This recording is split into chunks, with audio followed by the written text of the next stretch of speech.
오늘 이제 설교 제목은 기도로 삽시다. 우리 이제 삽시다의 시리즈 9번째인데 오늘 이 본문과 다 연관이 되어져 있습니다. 우리 옆에 분하고 한번 인사하겠습니다. 우리 기도로 삽시다. 이렇게 또 다시 한번 인사합니다. 기도하며 살아야 됩니다.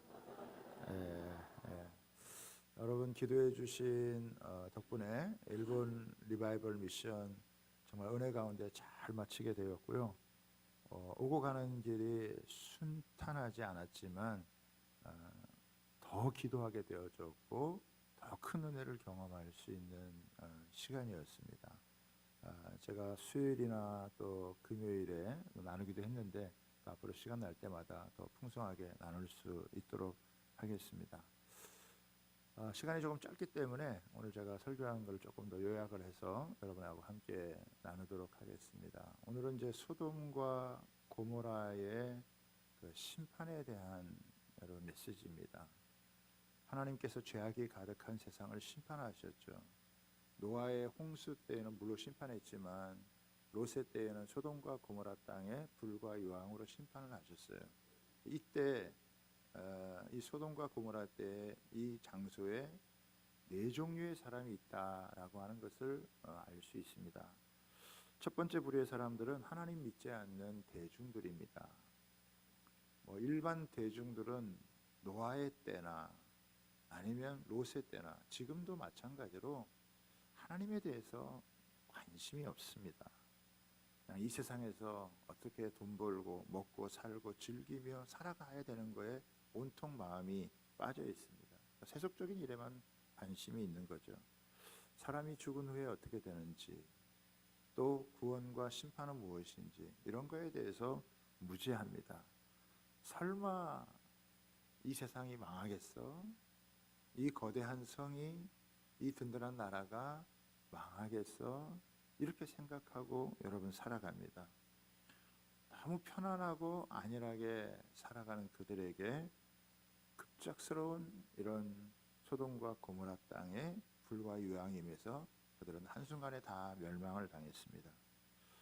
두 번째 부류의 사람은 롯의 사위가 될 사람들입니다. 여러분 롯의 사위가 될 사람들이니까 아무래도 믿음의 영향을 받지 않았다라고 할 수가 없겠습니다. 그렇지만 내일 아침이 되면 하나님의 무서운 심판이 임할 거다 이런 말에 대해서 농담으로 여겼습니다. 하나님 믿는 것처럼은 보이지만 실상은 하나님을 믿지 않습니다. 하나님의 말씀에 대해서도 잘 알지 못하죠.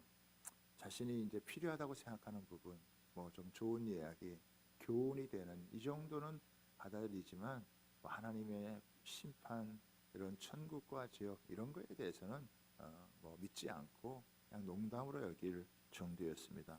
결국 이들도 하루아침에 여러분 멸망으로 여러분 삶을 마감하게 되어졌습니다.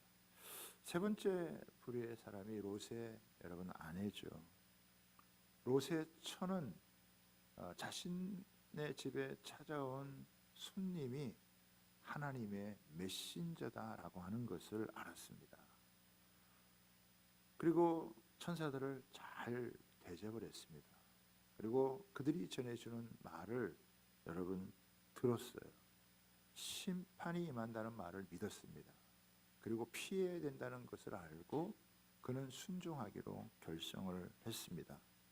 은혜도 받았고 여러분 순종도 했습니다. 그런데 아침에 급히 떠나가야 되는데 떠나지 않고 머뭇거리게 되어집니다.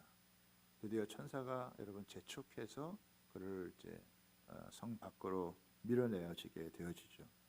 드디어 하늘에서 유황과 불이 떨어지게 되어집니다. 여기저기서 불타는 소리가 들리고 또 불탈 때 여러분 그냥 조용히 타는 게 아니잖아요. 탁탁 하는 소리들이 나면서 불이 타는 모습을 보면서 내가 살던 집이 불이 타는구나. 내 사위가 죽는구나. 수많은 사람들이 비명을 지르는 소리를 여러분 들으면서 그러면서 앞으로 계속 나가야 되는데 그의 생각과 마음은 소돔 고모라 땅에 있습니다.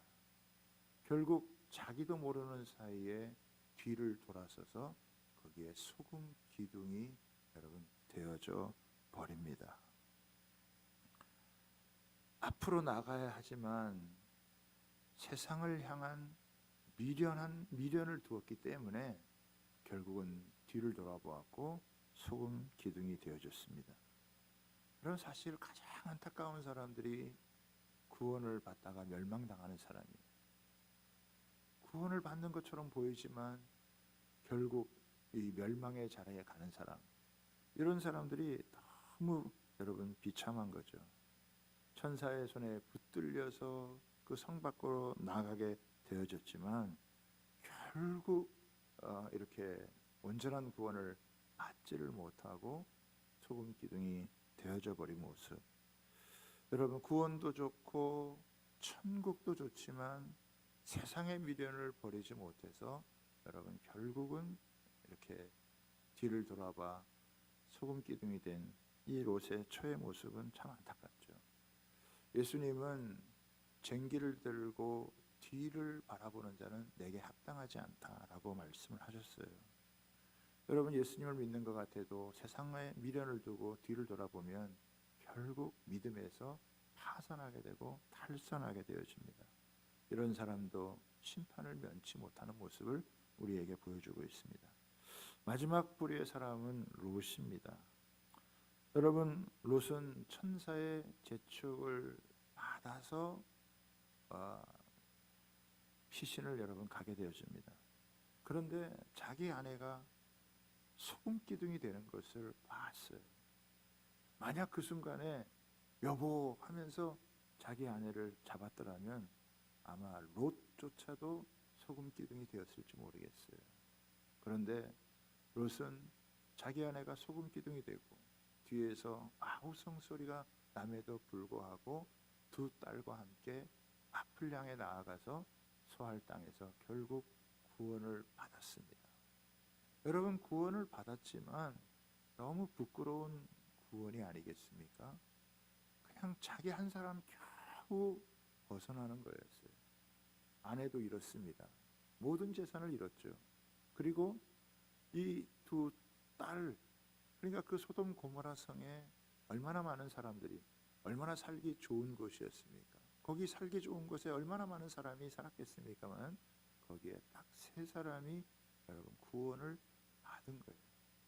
그 구원을 받은 두 딸도 나중에는 아버지에게 술을 먹여서 여러분 자식을 낳게 되어지는, 참 육체는 구원받았지만은 그들의 생활 습관, 가치관은 구원받지 못해서 이렇게 모압과 암몬이라고 하는 후손을 생기면서 이스라엘과 계속 트러블을 하게 되어지는, 참 이 소돔 고모라 성에 하나님을 알았지만 여러분 하나님을 제대로 알지를 못하고 믿음의 삶을 산다고 하지만 온전한 구원에 이르지 못하는 이런 안타까운 모습, 이게 그냥 과거 소돔 고모라 땅에만 있었던 여러분 모습일까요? 여러분 그렇지 않아요. 지금도 여전히 여러분 세상은 그래요. 아유, 세상이 다 망하겠어? 세상이 뭐 이렇게 응? 좋은 세상이 뭐 하루아침에 어떻게 되겠어? 이렇게 생각하죠. 그러나 우리는 여러분 얼마 전에 그 천사의 도시라고 하는 LA에 그 엄청난 불이 임해서 여러분 화마가 덮어서 수많은 재산 피해를 입히고 많은 사람들이 여러분 죽기도 한 그런 이야기를, 저는 옛날에 삼풍백화점 무너질 때 그 근처에 여러분 있었어요. 성수대교가 무너질 때도 여러 멀지 않은 곳에 여러분 있었어요. 설마 하던 이것이 어느 순간 무서운 재앙으로 바뀌는 모습을 여러분 봤다는 겁니다. 참 자기 하나 근근히 지켜나가는 이런 안타까운 여러분 모습, 참 구원받은 건 너무 감사하지만 부끄러운 구원의 그런 모습도 있었고, 참 롯의 처의 모습, 그 사위의 모습, 얼마든지 변화되고 영향을 받고 피할 수 있었지만 그렇지 못했던 그런 모습들을 보면서 우리가 다시금 하나님을 알아가는 것, 또 말씀을 배워가면서 우리가 정말 제대로 이 땅에서 살아가는 그런 삶의 의미를 찾는 게 얼마나 중요한지 여러분 모르겠습니다. 자, 그런데요, 오늘 본문 29절에 한번 보겠습니다. 29절 한번 볼까요? 하나님이 그 지역의 성을 멸하실 때, 롯이 거주하는 성을 엎으실 때에 하나님이 아브라함을 생각하사 롯을 그 엎으시는 중에 내보내셨다. 여러분, 롯은 그냥 자기 하나 구원하기에 급급했지만 아브라함은 두 번이나 이 롯을 구해요. 처음에는 군사를 보내서 그의 재산과 생명을 건지지만 두 번째는 이 중보기도를 통해서 하나님은 자기가 하시고자 하는 일을 자신의 종들에게 여러분 알려주시잖아요. 아브라함이 소돔과 고모라에 하나님의 심판이 있을 것을 알고 하나님 앞에 간절히 여러분 기도합니다. 여러분, 소돔 고모라 땅에 하나님의 멸망이, 그 하나님의 심판이 이루어지지 않도록 기도를 해요. 아마 롯만을 위해서 기도하지 않은 것 같아요. 그래서 하나님께 여쭙니다. 하나님, 의인 50명이 있다면 그 50명과 함께 죄인들 다 죽으면 그 의인이 죄인과 함께 그 의인이 악인과 함께 망하는 것이 억울한 것이 아닙니까? 그래서 50명만 만약에 의인이 있다면 그 성을 멸해주지 않기를 하나님 앞에 구합니다. 하나님이 오케이예요. 자기가 생각해 봤을 때 50명 안 될 거예요. 그래서 5명을 줄입니다. 45명, 그리고 또 40명도 안 될 것 같아서 30명, 20명, 결국 10명까지 어떻게 해요? 하나님 앞에서 최소 10명을 놓고 하나님 앞에서 씨름하듯이 여러분 기도해요. 그렇죠? 이 아브라함 어떤 사람이에요? 자기 혼자 살기 위한 게 아니에요. 이 소돔 고모라의 멸망 심판을 하나님으로부터 듣고 어떻게 하면 그 땅 가운데서 하나님의 구원이 있도록 그것을 위해서 기도한 거죠. 자기 조카 롯의 가족이 살고 있고 적어도 그 롯의 가족만 하도 10명은 되지 않을까. 그렇지 않으면 하나님의 심판을 면할 수 있다라고 하는 그런 마음을 가지고 하나님 앞에 여러분 강력하게 여러분 기도를 합니다. 여러분, 하나님의 심판은요 실수가 없어요. 하나님은 잘못 심판하는 예가 없습니다. 의인과 악인을 함께 멸하시는 분이 아니세요. 그 소돔과 고모라 땅에 아마 10사람이라도 아마 기도하는 사람이 있었더라면 하나님께서 그 땅을 멸하지 않으셨겠죠. 저는요 우리나라가 얼마나 많은 위기를 여러분 넘어온 나라인지 저와 여러분 너무 잘 아시잖아요. 우리나라는 정말 한순간도 편할 날이 없는 것처럼 계속해서 어려움의 위기를 겪어온 나라예요. 그럼에도 불구하고 이 나라가 지금까지 이만큼이라도 건재하고 선진국이 되어지고 이만큼 온 것은 수많은 하나님의 백성들이 기도했기 때문인 줄 여러분 믿습니다. 아브라함은 넉넉한 이런 구원의 은혜를 가지고 자기만이 아니라 다른 사람들을 살리기 위한 여러분 기도를 했고, 또 그런 아브라함의 여러분 모습을 하나님께서 우리가 이 마지막 때를 살아가면서 우리가 그렇게 살아야 되지 않겠나. 아브라함은 믿음의 사람이었고 아브라함은 기도의 여러분 사람이었어요. 그 아브라함이 했던 그런 기도를 본받아서 우리도 하나님 앞에서 그런 기도를 해야 되는데, 제가 몇 가지 우리가 넉넉한 구원의 은혜를 누리면서 사람을 살리는 그런 기도를 해야 되는데 우리가 어떻게 기도해야 되는지 제가 몇 가지로만 간단하게 나누도록 하겠습니다. 먼저는요, 육신보다는 자기의 영혼을 위해서 먼저 기도해야 됩니다. 자기의 육체를 위한 기도도 필요하지만 가장 중요한 것은 자기의 영혼의 기도예요. 만약에 여러분 자녀 중에서 고3이 있다면 아마 고3을 둔 부모들은 기도할 거예요. 하나님, 우리 아이가 고3 시절을 잘 보내고 공부 열심히 해서 좋은 대학 갈 수 있게 도와주십시오. 여러분 이렇게 기도할 수 있죠. 그러나 이런 기도보다 더 중요한 게 뭐냐면, 하나님, 내 아들이 고3인데 이 가장 어려운 시간을 보낼 때 하나님을 의지하는 자녀가 되게 해주십시오. 하나님, 공부하는 것 때문에 예배를 놓치지 않게 도와주시고 하나님의 도우심을 받아서 하나님 잘 감당해서 학교 원하는 대로 진로할 수 있도록 이렇게 기도할 수 있다면 그것은 똑같은 기도지만 육신을 위한 기도가 아니라 영혼을 위한 여러분 기도예요. 어떤 부모들은 가끔 그런 부모들이 있어요. 야, 고3인데 공부할 시간도 모자란데 교회는 대학 간다며 가라. 정말 이런 부모가 있다면 여러분 그 부모는 자식의 영혼을 죽이는 부모라고 여러분 할 수 있지 않겠습니까? 영혼이 잘 돼야 범사가 잘 되는 건데 육신의 기도를 하기 전에 영의 기도를, 영적인 기도를 먼저 자기의 영혼을 놓고 기도하는 기도가 먼저여야 된다라고 하는 거예요. 두 번째는 뭐냐면 자기 가정보다요 교회를 위해서 먼저 기도해야 된다라고 하는 거예요.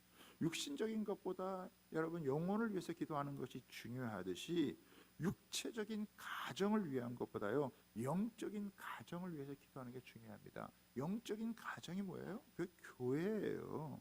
내가 속한 교회를 위해서 날마다 기도하는 게 너무너무 여러분 필요한 것입니다.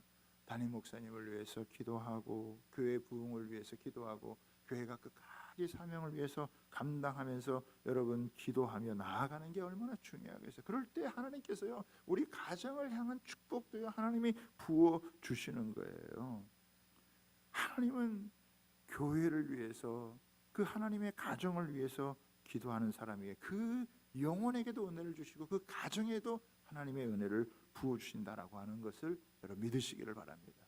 늘 자기를 위한 기도, 늘 자기 가정에 갇힌 하는 사람은 영적인 어린아이고 미성숙한 사람 같아가지고요 하나님께서 크게 응답해 주실 수가 없어요. 영적으로 제대로 하나님 앞에 기도해야 하나님의 놀라운 응답도 축복도 있지 않겠습니까? 또 세 번째로는요 우리 교회만을 위해서 기도하는 게 아니에요. 우리 지역 사회와 우리 이 춘천의 400의 교회를 위해서 기도해요. 하나님 이 춘천의 400의 교회마다 부흥하게 하시고 하나님의 말씀이 살아 역사하는 교회들이 되게 하시고 성도들이 은혜를 받고 이 지역 사회를 축복할 수 있는 축복의 통로가 되어지는 은혜가 있게 해주셔서 이 춘천이라는 도시가 하나님 건강한 교회가 있고 그리고 행복한 가정도 있고 깨끗한 도시로 살기 좋은 정말 하나님의 백성들이 하나님 정말 이곳에서 이 땅을 축복하는 그런 도시가 되게 해달라고 그런 교회를 지역에 있는 교회를 위해서 기도하고 또 이 지역에 있는 이 우리 살고 있는 이 지역 사회를 위해서 함께 여러분 기도하는 게 얼마나 중요하겠어요. 여기서 또 그치면 안 돼요. 우리나라를 위해서 여러분 기도해야 되죠. 민족 보고반을 놓고 하나님 앞에 여러분 기도하는 거예요. 여러분 잘 아시는 우리 CCC 대표였던 김준건 목사님이 기도 문의를 남기셨는데 참 저는 이걸 읽을 때마다 마음에 큰 감동이 울림이 있어요. 이렇게 기도합니다.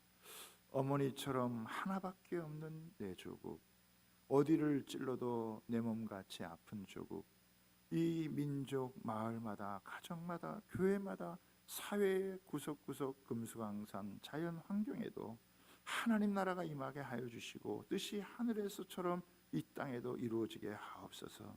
이 땅에 태어나는 어린이마다 어머니의 신앙의 탯줄, 기도의 탯줄, 말씀의 탯줄에서 자라게 하시고 집집마다 이 집의 주인은 예수님이라고 고백하게 하시고 기업주들은 이 회사의 사장이 예수님이고 나는 관리인이라고 고백하는 민족, 두메마을 우물가의 여인들의 입에서도 공장의 직공들, 바다의 선원들의 입에서도 찬송이 터져나오게 하시고 각급 학교, 교실에서 성경이 필수 과목처럼 배워지고 국회나 가게가 모일 때마다 주의 뜻을 먼저 무너지게 하고 국제시장에서 한국 물건들은 한국인의 신앙 양심이 을의 보증수표처럼 믿어지는 민족, 여호와를 자기 하나님으로 삼고 예수 그리스도를 주로 삼으며 신구약 성경을 신앙과 행위의 표준으로 삼는 민족, 민족의식과 예수의식이 하나된 지상 최초의 민족, 그리하여 수십만의 젊은이가 예수의 꿈을 꾸고 인류 구원의 환상을 보며 한 손에는 복음을 다른 한 손에는 사랑을 들고 지구촌 구석구석을 누비는 거룩한 민족 되게 하소서. 여러분 이게 김준건 목사님만의 기도가 아니라 더 많은 사람들이 이런 기도를 하며 이 나라, 이 민족을 위해서 하나님 앞에 여러분 기도해야 되지 않겠습니까? 더 많은 성도들이 이런 자리에 나와야 되는 거예요. 특별히 저는요 지금 우리가 갖고 있는 이 시대를 향하여서 우리가 하나님께 간절히 기도해야 되는 몇 가지 기도 제목이 있는 것 같아요. 국론이 분열되는 이때 온 국민이 여러분 하나된 마음 되게 해달라고 기도해야 됩니다. 예수님도 요한복음 17장에 보면 하나 되길 위해서 기도했잖아요. 국론이 여러분 분열되는 것은 마귀가 좋아하는 일이고 마귀가 조종하는 일입니다. 국열이 분열되면 여러분 나라에 큰 해가 임하게 되는 거예요. 이걸 해결할 수 있는 분은 하나님밖에 없어요. 정치적으로 해결하기가 쉽지 않습니다. 양쪽으로 갈라져 있는 걸 어떻게 해결할 수 있겠습니까? 하나님, 이 나라 이 백성이 한 마음 한 뜻 될 수 있도록 은혜를 베풀어 달고 좌우를 넘어서 하나님 앞으로 전진해 나갈 수 있는 나라가 되게 해달라고 기도해야 돼요. 병들어 있는 우리 국민 정신이 건강한 정신이 되게 해달라고 기도해야 됩니다. 여러분, 국민 정신이 건강해야 건강한 인격, 건강한 사회, 건강한 국가, 건강한 가정을 만들 수 있는데 국민 정신이 지금 상당히 많이 병들어 있다는 거 여러분 동의하시잖아요? 도덕과 윤리가 무너졌어요. 사법 체계가 여러분 지금 무너졌다는 걸 우리가 지금 바라보고 있어요. 거짓된 것이 너무 많아요. 알코올 중독, 도박 중독, 마약 중독, 인터넷 중독, 여러분 가정 파탄, 청소년 범죄의 급증, 음란과 타락의 여러분 이런 문화가 이런 소돔 고모라 저리가라 할 정도로 지금 가고 있습니다. 병들고 여러분 썩어 있는 그런 모습, 하나님 성령의 새 바람을 불어넣어 주셔서 이 땅에 다시 한번 새로운 변화의 역사가 일어날 수 있는 은혜를 허락하여 주시옵소서. 전능하신 하나님에게는 불가능이 없으니 주여 이 나라 새롭게 해주달라고 우리가 하나님 앞에 기도해야 됩니다. 좋은 지도자 달라고 하나님 앞에 기도해야 돼요. 그리고 저 북한 땅을 위해서도 기도해야 되죠. 3대 세습 악한 북한 정권이 하나님 무너지고 하나님 정상국가가 되어지며 여러분 그 사람들이 자유롭게 먹고 마시며 하나님을 예배할 수 있는 그런 날이 오게 해달라고. 사람의 힘으로는 지금 불가능한 것처럼 보여도 여러분 하나님은 얼마든지 여러분 가능한 것 아니겠습니까? 그리고 마지막으로는 뭐예요? 세계 선교를 위해서 기도해야 돼요. 아까 우리 장로님 기도했던 것처럼 우리나라는요 너무 많은 빚을 졌어요. 140년에 수천 명의 선교사님들이 이 땅에 와서 복음을 심어주고 교회 세우고 병원 세우고 학교 세워가지고 우리나라가 이 140년 동안 이런 여러분 나라가 되어졌고 6.25 당시 유엔군을 비롯해서 수많은 도움을 받았다는 거예요. 우리 나라가 여러분 세계 열방을 섬길 수 있는 길은 이제 복음을 들고 다른 많은 민족에게 복음을 여러분 전해주는 거예요. 우리가 하나님의 복음을 들고 열방을 섬길 때 하나님은요 온 세상 열방 가운데 가장 여러분 뛰어난 민족으로 빛나는 민족으로 우리 민족을 삼아 주실 줄 여러분 믿습니다. 어떤 사람은요 뭐 민족 복음화 뭐 세계 선교 난 이런 거 잘 몰라요. 관심 없어요. 그러면서 나름대로 기도해요. 여러분 하나님이 기뻐하시는 기도를 하지 않는데 하나님이 축복해 주실 리가 만무해요. 우리의 기도는요 하나님 기뻐하시는 기도예요. 육신보다는 영혼을 놓고 교회가 튼튼히 서서 하나님의 말씀을 나누고 축복의 통로가 되어지고 지역사회가 변화되고 사랑하고 나라가 건강하게 세워지고 여러분 어두운 곳에 빛을 비추고 메마른 곳에 주님의 사랑을 여러분 전하면서 하나님 그렇게 주님 다시 오실 그날까지 이 땅, 이 민족뿐만 아니라 열방에 하나님의 빛이 하나님 그 임하게 해달라고 기도하는 거 하나님이 얼마나 그것을 기뻐하시겠어요. 그런 기도를 붙들고 왔기 때문에 여러분 하나님께서 이 나라를 이만큼 사랑해 주신 거예요. 다시 여러분 우리의 그 무릎을 회복해서 다시 기도의 삶을 하나님 앞에서 살아가야 되는 것입니다. 주님 이 나라를 긍휼히 여겨 주십시오. 이 나라 가운데 함께해 주시기를 간절히 원하는 마음을 가지고 하나님 앞에 기도해야 되는 거예요. 자 마지막 제가 하나만 더 나누고 마치도록 하겠습니다. 창세기 20장에 보면 아브라함이 그 그랄에 내려갔다가 아비멜렉에게 다시 한번 여러분 이 자기 아내를 그 누이라고 속여서 아비멜렉한테 엄청 책망을 받습니다. 아비멜렉 입장에서 보면 하나님 믿는다고 하는 것이 자기를 속이고 거짓말해서 큰 화를 여러분 끼치는 그런 상황이 되어진 거예요. 그런데 하나님께서 아비멜렉에게 나타나서 그 죄를 짓지 못하도록 만들어 주시고 아브라함에 대해서 좋지 못한 인상을 바꾸어 줘서 아브라함은 선지자다. 아브라함이 너를 위해서 기도할 것이다 라고 여러분 하죠. 이 사건으로 인해서 무슨 일이 벌어집니까? 그 아비멜렉의 아내의 태가 다치고 여종의 태가 다쳐요. 아브라함이 다시 기도할 때 태의 문이 열리고 여종의 태의 문까지 열려지는 역사예요. 그러니까 어떻게 보면 사실 창피한 부끄러운 여러분 아브라함이에요. 그런데 그 자기의 연약함, 부끄러움을 넘어서서 다시 하나님께서 기도의 사명자로 세우셔서 아브라함이 기도할 때 그때 태문이 열리고 여러분 닫혔던 이 태문이 열리면서 회복의 역사가 일어납니다. 우리는요 어쩌면 개인적으로 실패할 수도 있고 자기 연약함 때문에 넘어질 수 있는 사람이에요. 그러나 하나님이 우리를 불러주신 것은 우리가 예수 그리스도의 이름으로 기도해서 하나님의 역사가 나타나는 여러분 믿음의 사람으로 저와 여러분을 불러주신 줄 여러분 믿습니다. 여러분 기도를 회복하고 살아가는 게 가장 지혜로운 삶이고 가장 강력한 삶이고 가장 건강한 삶이고 가장 복된 삶이고 나 하나 사는 것이 아니라 우리 가족을 살리고 교회를 통해서 지역을 살리고 나라와 민족과 열방을 살려나가는 그 기도의 자리에 함께 서는 게요 하나님과 얼마나 축복된 건지 몰라요. 세월이 지나갈수록 하나님 기뻐하는 기도 쉽지 않아도 여러분 만만하지 않아도 기도를 배워가면서 하나님 기뻐하시는 기도하는 가운데요 하나님께서 계속해서 우리에게 하나님의 은혜를 부어주시고 하나님이 축복하시고 하나님이 함께 하신다라고 하는 그런 아브라함의 여러분 삶처럼 우리도 주 예수 그리스도의 이름으로 여러분 기도하며 이 땅 가운데 하나님의 축복의 통로로 살아가는 귀한 은혜가 있게 되기를 여러분 소원합니다. 기도하면 기적이 일어나고요 기도는 만사를 변화시키고요 기도하는 백성은 망하지 않습니다. 하나님께서 우리 민족을 다시 기도 가운데 다시 세우셔서 열방 가운데 주의 빛을 비추는 그런 나라 민족 삼아 주실 줄 믿습니다. 그런 은혜를 사모하며 여러분 다시금 이 이제 봄이 오는 계절에 기도를 회복할 수 있는 그런 은혜가 있게 되기를 주님의 이름으로 부탁하고 축복합니다.